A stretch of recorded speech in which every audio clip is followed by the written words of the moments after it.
María Elena, ¿estará por ahí? Sí, estoy acá. Ya, María Elena, estamos listos. José Luis, ¿estás listo? José, es que no la escucho.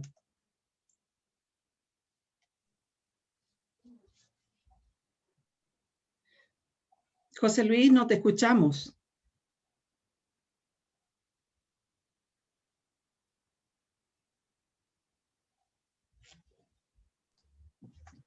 Ya, ahora sí. El audio, ya. Vamos a comenzar. Muy buenos días a todos y todas y todes. Gracias por su presencia. Quisiera, ya nuestras 15 tips que hemos enviado durante el tiempo de pandemia, y ya como 10 presentaciones que lo hemos hecho con mucho cariño para todos ustedes. Yo lamento que algunos alumnos estén en clase ahora y no puedan estar, pero sé que a futuro van a haber visualizaciones porque este es un tema muy interesante que va a presentar mi colega José Luis Ramos Silva, que lleva una vasta experiencia durante muchos años, ya más de 40 juntos, y hemos preparado temas para su importancia también, para su apreciación. José Luis va a presentar, vamos a hablar del manguito rotador. Adelante, José Luis. Ya. Buenos días a todos. Como dijo mi colega Marilena, vamos a hablar sobre el manguito rotador. La articulación del hombro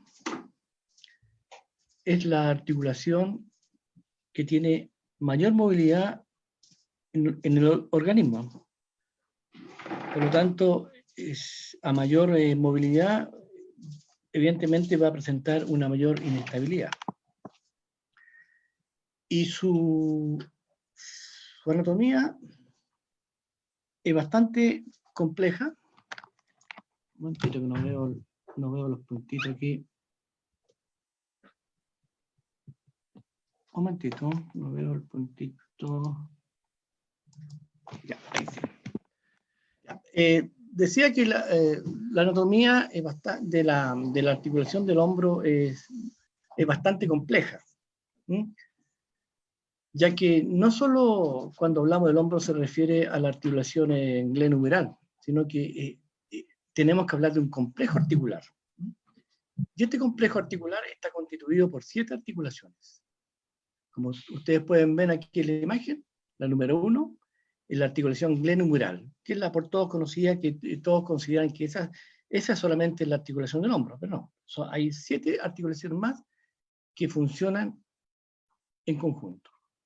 Tenemos después la articulación subacromial, que está aquí arribita, que se ubica bajo el acromion y está limitado por un ligamento, que es el cuéraco acromial. Tenemos la articulación acromioclavicular, aquí arribita, número 3. La 4 tenemos la articulación subescapular, que es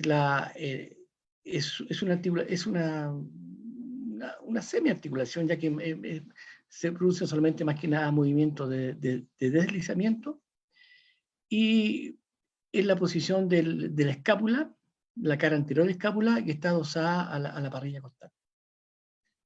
Después tenemos la articulación esternoclavicular, que une el esternón con la clavícula. Tenemos la articulación esternocostal, que une el esternón con la costilla.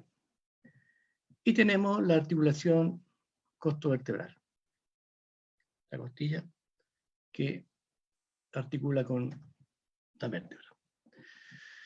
De manera que esta complejidad anatómica también nos trae consigo una complejidad biomecánica. Y por eso que el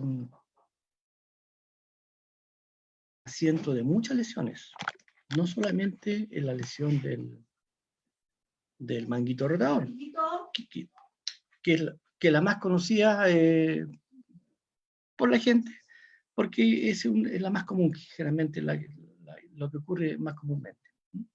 Pero aquí podemos tener lesiones de tendones, típico el tendón bicipital, que es la porción larga del bíceps.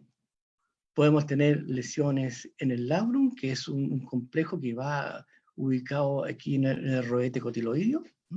Y ahí podemos tener una lesión, un banca, podemos tener una lesión de slap, podemos tener una fractura de Hill-Sachs. Hay una serie de alteraciones que se pueden producir. Incluso se producen las llamadas disquinesias escapulares.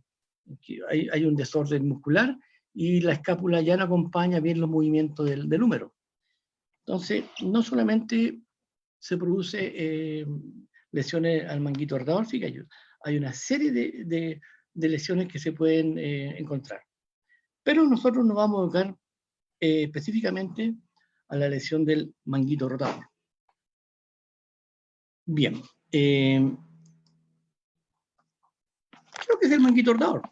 Todos hablan del manguito rotador, a veces muchos no saben qué es lo que es realmente el manguito rotador. El manguito rotador es un complejo músculo tendinoso que cubre la cabeza del húmero. Aquí en la imagen de arriba, vamos a ver.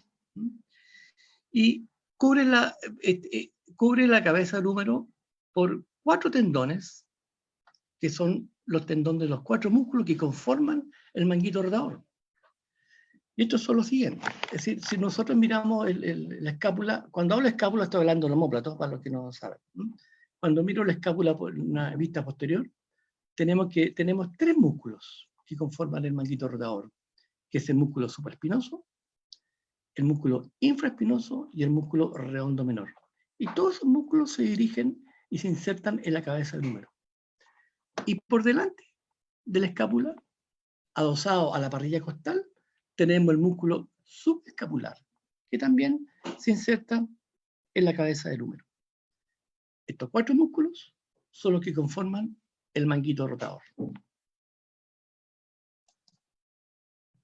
Ahora, ¿cuál es la función que cumple el manguito rotador? Fundamentalmente cumple 2 acciones. Una acción rotadora del húmero. El manguito nos permite hacer rotaciones internas, nos permite hacer rotaciones externas del húmero. Y también nos proporciona estabilidad al hombro. Y esto debido a que, como sus fibras del manguito rotador son casi horizontales, permiten una mejor coadaptación de la cabeza del húmero en la cavidad clinoidea y evitan que ésta se luxe. Esas son las 2 funciones fundamentales del manguito rotador. Una acción rotadora y una acción de coadaptación de la cabeza del húmero, evitando que ésta se luxe. Bien. Pero ¿qué es lo que es el síndrome del manguito rotador? No es más que el roce excesivo entre la estructura del manguito rotador, la bursa y el acromio. ¿Me explico? Aquí tenemos el manguito rotador. Tengo que explicarle primero que generalmente de los 4 músculos que conforman este manguito rotador, el que se lesiona habitualmente es el supraespinoso. En una proporción del 80-90%. O sea, generalmente el tendón que se lesiona es el del músculo supraespinoso. Y esto es debido a que el supraespinoso pasa por un canal que es muy estrecho. Aquí lo pueden ver. Esta es la dirección del músculo supraespinoso. Aquí está el tendón del supraespinoso. Y este canal que conforman el acromio y el ligamento coracoacromial es muy estrecho. Y ante cualquier inflamación, porque esto está cubierto por una bursa, aquí vemos la bursa, en la imagen del medio, hay una bursa, que lo que da que los movimientos sean más flexibles, más fáciles de realizar, porque es una bursa serosa que está lubricando constantemente la articulación. Entonces, ante cualquier golpe, esta bursa se puede inflamar. Y al inflamarse, el espacio que hay que tiene que recorrer el músculo supraespinoso se ve más pequeño, se achica, entonces empiezan a producirse los roces, se empiezan a producir pellizcamientos. Y como los tendones están ricamente inervados por receptores nociceptivos, ante cualquier roce, molestia, roce va a producir una gran molestia. Aquí podemos ver un espacio reducido en la figura de la derecha, en que se ha reducido mucho el espacio puede ser por una inflamación de la bursa. Pero este símbolo manguito rotador se puede producir de varias formas. Una, por un proceso degenerativo. Generalmente por el uso excesivo del hombro, por alguna actividad, algún trabajo, algún deporte. El uso excesivo empieza a provocar una inflamación de la bursa, como le explicaba antes, empieza a disminuir los espacios y empieza a rozar el manguito, el tendón del supraespinoso en la superficie, y eso empieza a provocar dolor. Eso es realmente lo que ocurre habitualmente, que es un proceso degenerativo, ¿ah? Es un proceso de envejecimiento. A medida que vamos envejeciendo, la bursa además empieza a disminuir de tamaño, empieza a disminuir los espacios, y otro detalle importante, que el acromio, aquí la figura a la izquierda, lo vemos aquí, el acromio empieza también a tener procesos degenerativos, artrósicos, y también eso permite también que disminuya el espacio articular. Este espacio subacromial, la articulación subacromial se ve disminuida y empiezan a producir roces, y esos roces traen dolor, y ese dolor constante empieza a producir degeneración del tendón, se produce una tendinosis, a futuro se puede producir una fisura del tendón y puede terminar en una ruptura del tendón. Pero esta lesión no solamente se puede producir en forma degenerativa, también se puede producir en jóvenes por algún accidente, una caída en el hombro, por ejemplo, sobre el hombro, una caída con la mano apoyada en el piso, también puede provocar lesiones en la bursa, producir una inflamación y causar un síndrome del manguito rotador agudo. Y incluso puede también producir una ruptura del manguito rotador, del tendón del supraespinoso ante un accidente. Pero eso ocurre habitualmente más en jóvenes. El proceso degenerativo se ve más, evidentemente, en los adultos, ya sobre los 40 años, ya se empiezan a visualizar procesos degenerativos en el tendón. Seguimos. Entonces, ¿cuáles son los síntomas que se producen? Se producen dolor. Ya le decían delante que los tendones tienen un gran componente de nociceptores. Entonces, ante cualquier roce o pequeño desgarro, fisura del tendón, y más aún si hay una rotura, se produce un gran dolor. Hay una inflamación. Yo le explicaba antes que se inflama la bursa. Eso provoca una disminución de los espacios, y también hay una impotencia emocional. La persona ya no puede mover el hombro, y si lo mueve es un rango muy limitado y con mucho dolor. Continuamos. Ahora, ¿cuáles son los factores de riesgo que se pueden provocar un síndrome del manguito rotador? Evidentemente que la edad. Porque yo le explicaba antes que ese es un proceso habitualmente degenerativo. Entonces, con el paso de los años, vamos envejeciendo, la bursa ya no empieza a lubricar la zona, se producen procesos artrósicos a nivel del acromio, empiezan a disminuir los espacios subacromiales, y eso provoca mucho dolor. Otra causa son determinados deportes, y eso se ve más evidentemente en gente más joven. Como ejemplo, el voleibol, que implica hacer una rotación externa para hacer un remache violentamente. Todo lo que implica lanzamiento, el handball, el lanzamiento de la jabalina, por ejemplo. Otro ejemplo, los lanzadores de la pelota en el béisbol. Entonces, son deportes que hacen propenso a una lesión del manguito rotador. También determinados trabajos, generalmente trabajos como la construcción, también implica mucho esfuerzo, sobre todo si hacemos esfuerzo con los brazos elevados en altura sobre la cabeza, eso va dañando a la larga, va produciendo una reducción del espacio subacromial, y eso va provocando inflamación y dolor. Antiguamente yo veía muchas lesiones de profesores que llevaban 20, 30 años, generalmente eran profesores de pizarra, escribiendo todos los días en la pizarra. Y se veían procesos degenerativos bastante importantes. Actualmente yo veo menos de este caso, me da impresión y pienso que se usa menos la pizarra y se usa más el data. Ese puede ser uno de los motivos, ¿no? Pero no veo tanta frecuencia de profesores adultos con dolores de hombro como antiguamente. Y tenemos también antecedentes familiares. También se da en familias, ¿no? Se ve mucho, y eso lo vamos a ver más adelante cuando le muestre el tipo de acromios que se producen, que se encuentran en organismos y que son hereditarias, y unos son más propensos a provocar molestias en el manguito. Y también tengo que agregarle otro antecedente más, que esta es una lesión degenerativa más común en las mujeres, sobre los 40-50 años, que está relacionada con los cambios hormonales, ¿no? Que le debilitan los tendones, y el músculo supraespinoso es un músculo que generalmente se produce un proceso de desgaste bastante rápido en los adultos, y es muy frecuente encontrar fisuras y generalmente rupturas del tendón supraespinoso en mujeres adultas. Es muy propenso el supraespinoso con los cambios hormonales, y se produzcan lesiones en él. Continuando,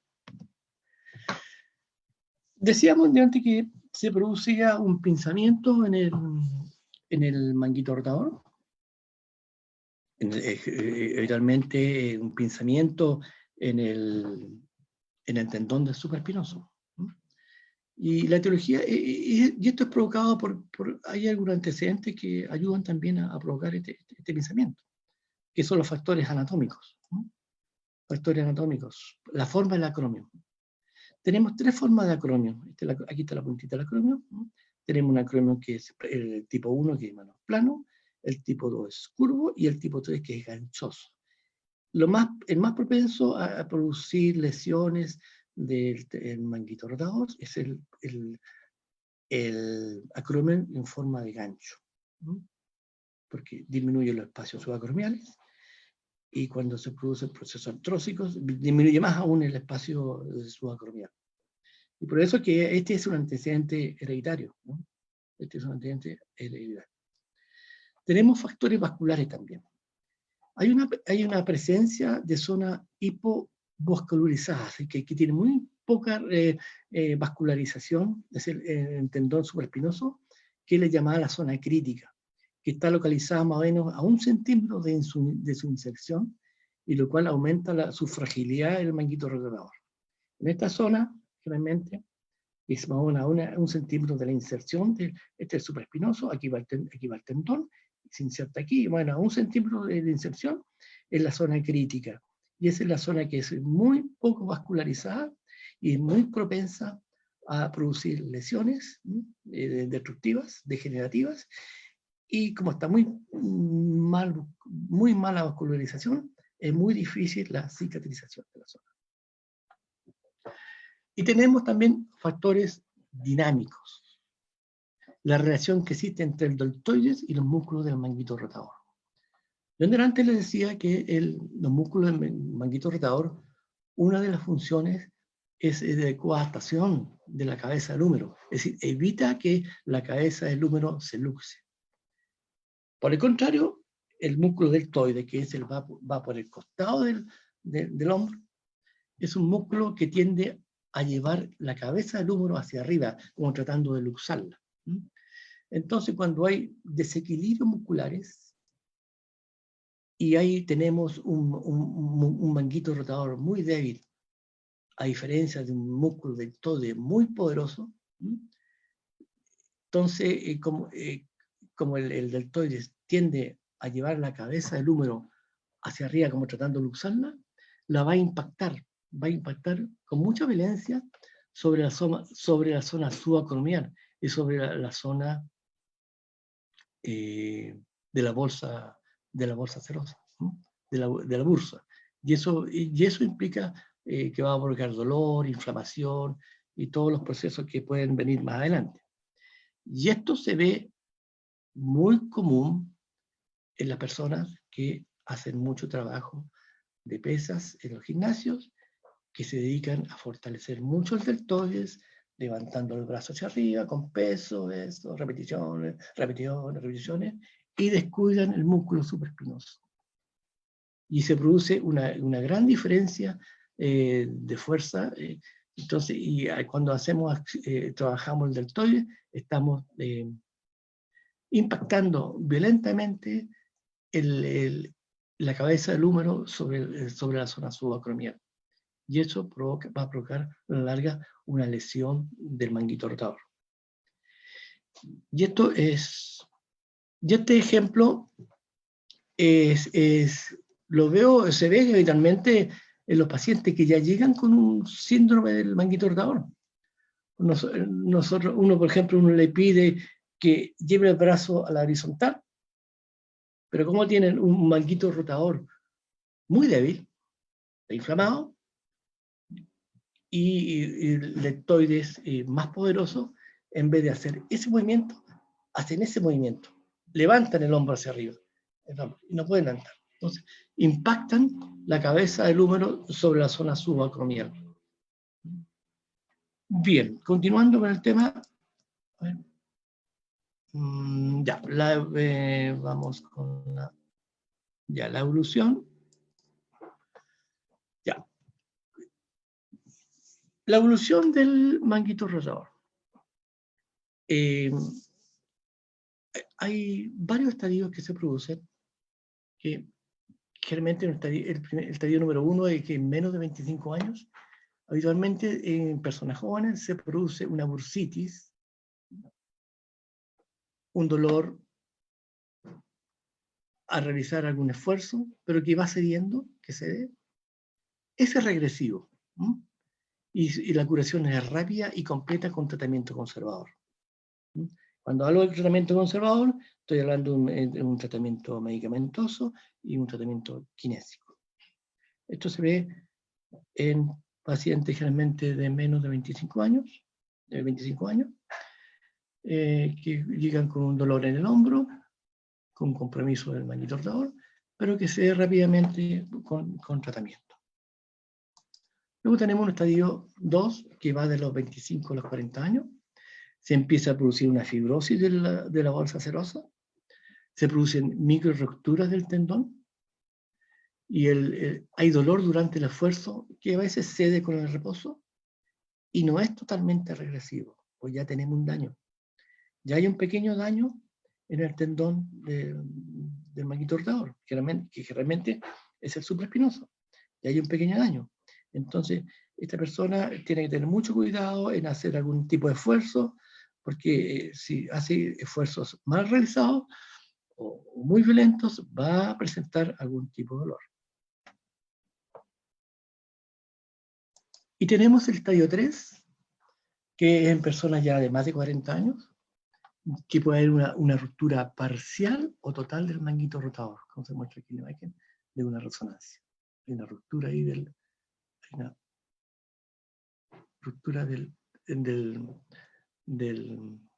manguito rotador del tendón de supraespinoso. Se producen asociadas a modificaciones óseas, generalmente el acromio. Como yo lo explicaba antes, se producen procesos artrósicos, se provocan depósitos calcáreos, y lo cual hace disminuir más el espacio subacromial. Se producen también lesiones de la porción larga del bíceps, porque el bíceps también es un músculo que está involucrado directamente con la articulación del hombro. También vamos a encontrar lesiones de la porción larga del bíceps, con la tendinitis bicipital. Tenemos también un dolor permanente de predominio nocturno y que se exacerba con el esfuerzo. Este es un dolor ya muy importante, que a veces no pasa con nada, que generalmente el predominio es nocturno. Generalmente se piensa en el dolor nocturno porque la persona está en reposo, hay un enfriamiento de la articulación, baja un poco la temperatura, y no hay posición para calmar las molestias. es irreversible y requiere de intervención quirúrgica.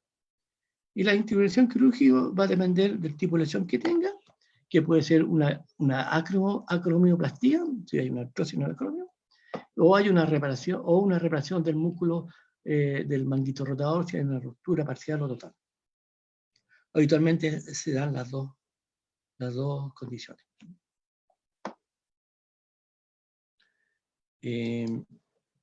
Continuando.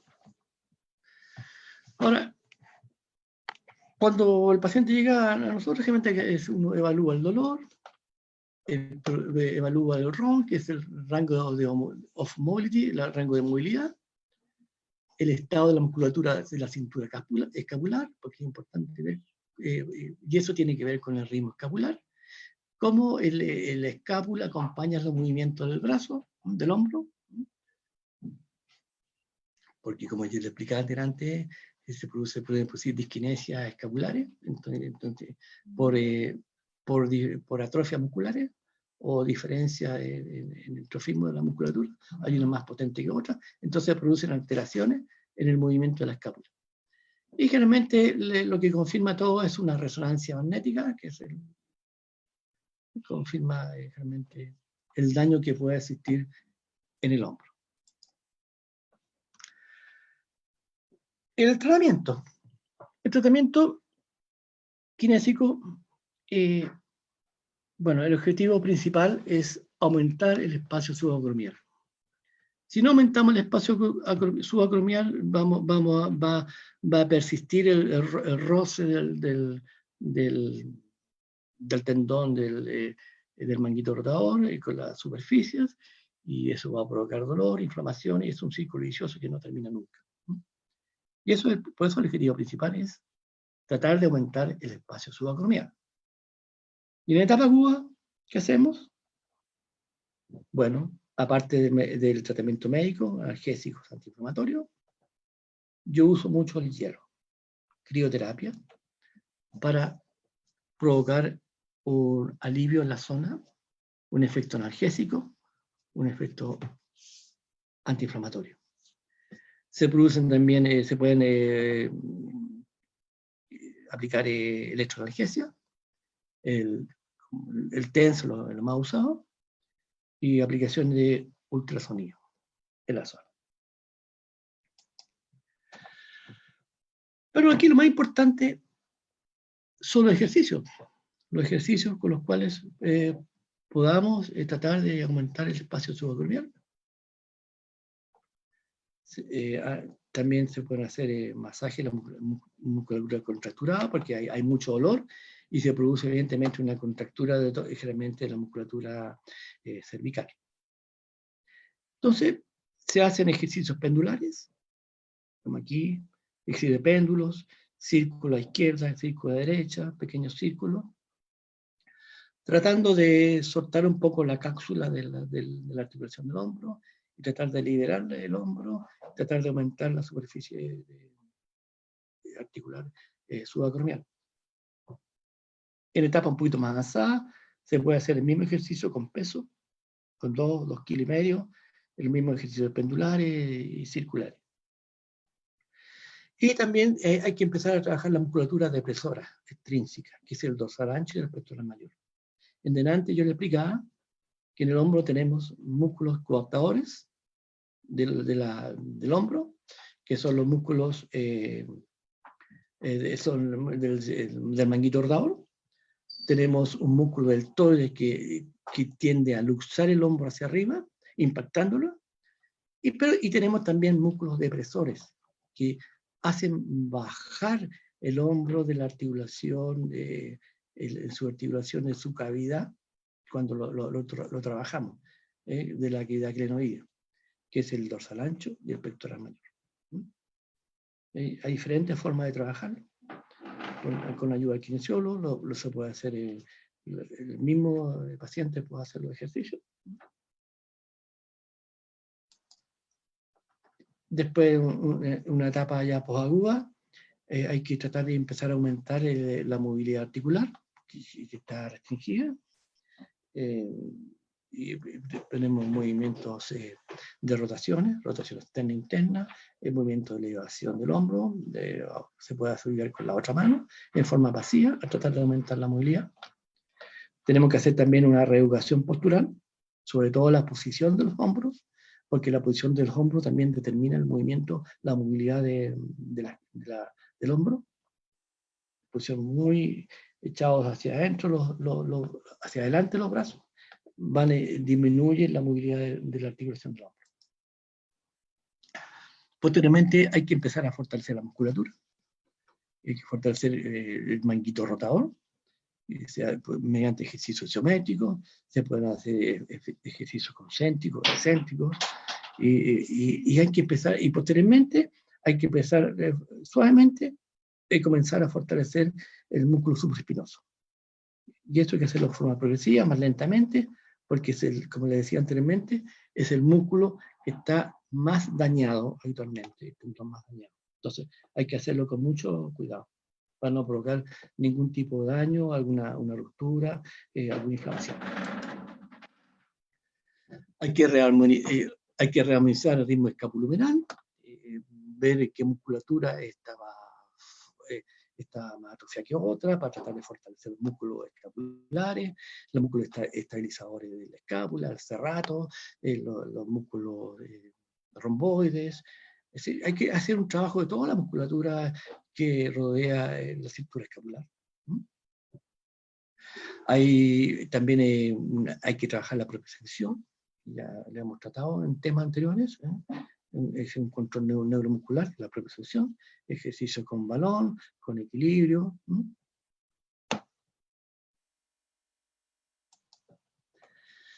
Ahora, el tiempo de recuperación de un síndrome del manguito rotador va a depender evidentemente de la edad.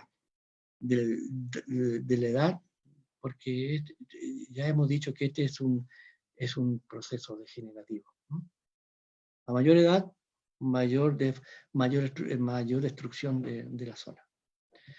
Evidentemente va a depender del daño que puede partir desde un síndrome de manguito rotador agudo en una persona joven, que se va a recuperar en un par de semanas, a un daño ya degenerativo en un adulto mayor que nunca llega a recuperarse completamente.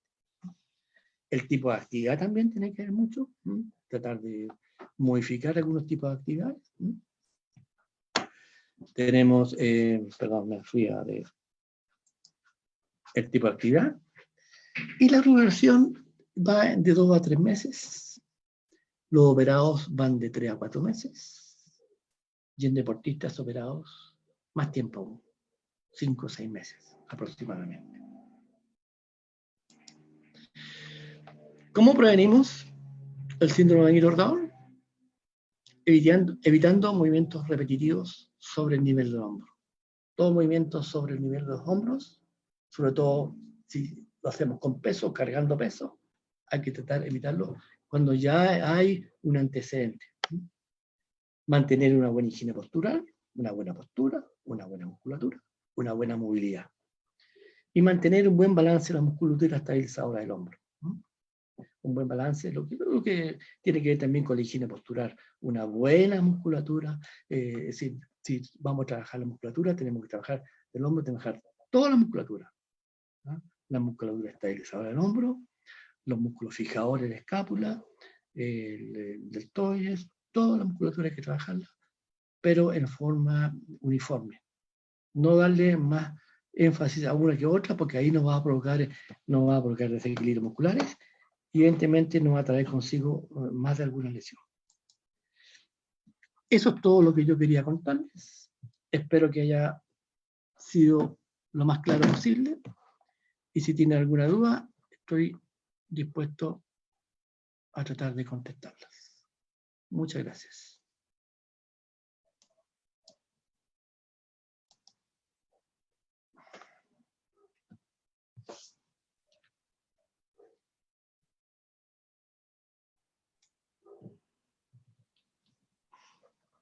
¿Fui muy rápido o no? No, José Luis, todo súper bien. Muchas gracias por tu presentación. Ya. Ha sido todo muy claro. Ya. Dar énfasis nomás en que la articulación del hombro es la que más se mueve, porque tiene además implicada, como tú dijiste en la primera parte, 7 como articulaciones, pseudoarticulaciones que también Sí. son importantes. En mi caso yo jugaba mucho tenis y tengo una luxación de la esternoclavicular y eso también me molesta para el hombro. Claro. Y además recordar también lo que tú dijiste, que la musculatura cervical también se ve comprometida. Entonces, no olvidar también la atención a esa parte del trapecio superior especialmente, y todas las contracturas cervicales también se ven comprometidas. Por otra parte, me gustaría también dar énfasis en que el tratamiento del hombro ojalá sea lo antes posible, porque de no tratarlo, al final se puede producir un hombro congelado. Un hombro congelado, sí, obviamente. Y nosotros hemos visto pacientes que se han dejado estar y llegan con el hombro prácticamente pegado. Y cuesta un mundo tratar de soltarlo. Uf, meses. Tratar de darle movilidad a ese hombro. Entonces, porque la persona por el dolor se deja estar y por miedo al dolor no mueve el hombro. Y ahí se va pegando el hombro, se va pegando, se va fibrosando y cuesta. Y la forma de dormir, José Luis, en la noche, ¿qué recomiendas tú? Generalmente yo les recomiendo que se pongan un cojín en una almohada, un cojín entre el brazo y la parrilla acostar ahí para darle, abrir un poquito el hombro, para no tan pegado al hombro, y eso ayuda un poco también. Sí. Carolina del Villar dice que muy clara la presentación, muchas gracias. Tengo la siguiente consulta. En adultos con síndrome del manguito rotador, ¿qué es más recomendable, cirugía o tratamiento con kinesiología en adultos mayores? Es que, mira, generalmente en adultos muy mayores no se hace la cirugía porque se supone que es una persona que tiene una actividad reducida, que no demanda mucho esfuerzo, y generalmente se trata con un tratamiento conservador, tratando de fortalecer la musculatura, rotadora, todo lo que es la cintura escapular, mejorando un poco la postura y algunas indicaciones como posturales. Pero en adulto ya mayor, que ya no tiene mucha actividad. Entonces, a veces se recomienda no realizar la cirugía. ¿Los ejercicios pendulares, José Luis? Sí, pues todos esos ejercicios, todos los ejercicios que yo les expliqué delante, ejercicios pendulares, de fortalecimiento, claro. Entonces, generalmente se indican. Ahora, en una persona ya activa aún, va a depender, va a depender del dolor que tenga, va a depender del daño que tenga, si es un daño, una fisura parcial, si es una rotura completa del tendón. Entonces hay que entrar a evaluar. El cirujano entra a evaluar si es necesario o no la cirugía, o a tratar de hacer un tratamiento más de tipo conservador. Que a veces la artrosis que presente. Claro, pues depende de la artrosis que presente, todo eso. Pero a veces haciendo un tratamiento conservador, teniendo cuidado, que tiene que estar consciente que esa persona que no puede hacer esfuerzo muy violento, porque si no va a tener dolor, entonces, y va a provocar más daño. Entonces, y que no le quiere pegar el brazo al cuerpo, ¿no es cierto? ¿Cómo? Si está sentado, separar el brazo del cuerpo. Tratar de no mantener el hombro muy pegado hacia el cuerpo, mantenerlo un poquito separado, para darle un poco más de movilidad. Entonces, todas las cosas se conversan con el paciente. Y todas esas cosas hay que verlas en el momento, el tipo de paciente. La tolerancia que tenga el dolor también el paciente. Hay pacientes que toleran menos el dolor. Entonces, sienten más dolor. Gracias, José Luis. Hola, buen día. Habla Evelyn. Hola. ¿Sabes qué? Desde que empecé yo a hacer teletrabajo, estoy con una molestia yo en el hombro, y me hace mucho ruido todo lo que dijiste, porque en la noche me duele muchísimo, y trato de ponerme una almohada, trato de acomodar el hombro, dejo el brazo colgando, no sé, para ir disminuyendo el dolor. Hay veces que es harto el dolor durante la noche. Durante el día hay dolor, pero no tanto, pero hay una pequeña molestia ahí en el brazo. Sí, lo muevo, pero lo que me llama la atención es que en la noche como que me cuesta levantarlo, entonces me tengo que ayudar con el otro brazo así. Sí, entonces, eso, no sé qué será. Primero habría que entrar a evaluar tu postura frente al computador, si estás usando un apoyo de brazo, antebrazo, porque es importante que tú trabajes, si vas a trabajar en el computador, tienes que trabajar con un apoyo del antebrazo bien apoyado, y si vas a estar trabajando con el mouse, hacer movimientos que no te involucren mucho el hombro, solamente mover muñeca y antebrazo. Eso es importante, eso es importante, porque si tú trabajas con el brazo en el aire, tu hombro va a trabajar mucho, tu hombro. Ya. Creo que voy a tener que pedir una horita con ustedes. A lo mejor va a ser necesario. Y lo otro es que generalmente el dolor es la noche, porque generalmente se exacerba más en la noche porque a veces, bueno, ahora no tanto, pero generalmente en épocas más de invierno, baja la temperatura ambiental, también baja la temperatura del cuerpo porque está en reposo, y eso también como que se estimula más los nociceptores y se provoca más dolor. ¿Ya? Eso. Ya. Y hay que buscarle el acomode, pues. A veces un cojín, tratar de separar el hombro, buscar el acomodo, la forma de cómo provocar que te provoque menos molestia. Es doloroso, porque también lo he sentido. Sí, muy doloroso, sí. Y duele, y de repente uno despierta con el dolor, y después se pasa. Exacto. Pero yo, por lo menos, yo generalmente trato de trabajar un poco la musculatura la musculatura rotadora del hombro, y eso me calma y se me quita el dolor. Y hace tiempo ya que no tengo esa molestia. Pues la tuve un tiempo muy sí, es muy molesto. Sí. Yo puedo mover el hombro, no tengo dificultad, nada. Sí, porque es un estadio, está como empezando la molestia. Claro. Y entonces, sí, pero se puede ir perpetuando en el tiempo y ir produciendo procesos degenerativos en la articulación. Habría que ver cómo está la forma del acrómio, si hay proceso artrósico en la articulación, una serie de cosas que se tendrían que ver ahí a futuro. Si es que persisten. Vale, muchas gracias. Hola, buenas tardes. Tengo una consulta con respecto al tema del proceso de la etapa aguda. Sale mencionado ahí como indicativo el tema de incorporar, no sé, algún tipo de antiinflamatorio. Sí. Pero por lo que entiendo yo en la etapa aguda de lo que es una lesión o algún problema que tenga un músculo esquelético, parte de la etapa aguda, el proceso inflamatorio es como un proceso recuperativo también. Sí, evidentemente. El organismo provoca ese proceso inflamatorio, ¿ya? Claro, pero por eso yo lo expliqué una vez, antes creo, cuando hablé de la fascitis plantar, que no hay que intentar dar, porque intentar incorporar inflamatorio al instante que se produce la lesión. Hay que esperar un tiempo, porque el organismo provoca ese proceso inflamatorio como una autodefensa para de ahí empezar a provocar la recuperación del tejido, ¿ya? No sé si me entiendes. Sí, comprendo, sí. Para provocar la recuperación del tejido. Por eso es malo intentar entregar antiinflamatorios en el momento que se produce la lesión, porque le estamos cortando el proceso.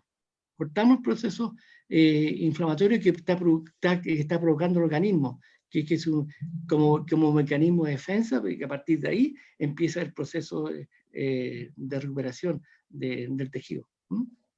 No sé si me explico. Sí, lo comprendo. Sí, pero generalmente el antiinflamatorio se entregan ya, bueno, el paciente nunca llega a consultar el día siguiente. Pasan 2 o 3 semanas.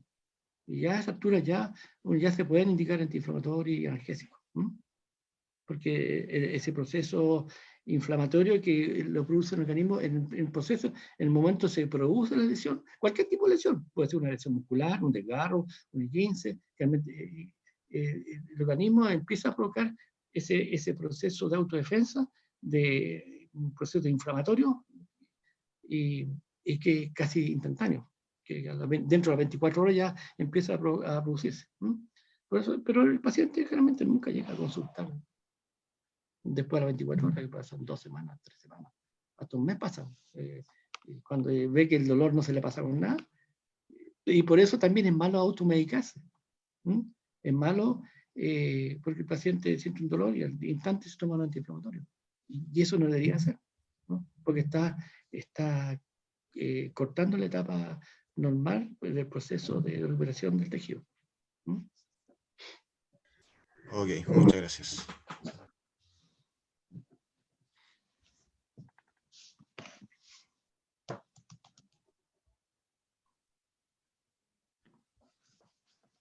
De todas maneras, esto va a estar publicado en las redes sociales. Preguntaba Viviana también, porque no alcanzó a ver toda la presentación para saber si la puede volver a ver. Estefanía, ¿en qué lugares se va a publicar? ¿En todos? Sí, en todos, queda publicado en todos. Ya, Viviana, entonces tú ahí lo puedes ver completito. Los adultos mayores, me gustaría decir también que quizás es bueno el braceo, ¿no es cierto? Y la postura, como decía José Luis, había que reeducar la postura. Simplemente con la postura yo he visto que muchos mejoran la movilidad del hombro. Sí. Y el hecho de caminar en la casa o en la cuadra, braceando sin bolsos en los hombros, también ayuda. Sí. La postura de los hombros hacia adelante, haga la prueba ustedes, pues. Yo los hombros hacia adelante y trate de levantar el brazo arriba. ¿Vale? Que la movilidad del hombro se restringe inmediatamente. Entonces, una buena postura, el hombro hacia atrás, eso mejora bastante. Y ahí también hay que trabajar la flexibilidad de la columna dorsal, una serie de cosas. Entonces, el tema es bien complejo, ¿no? No solamente está limitado a la articulación del hombro. Exacto.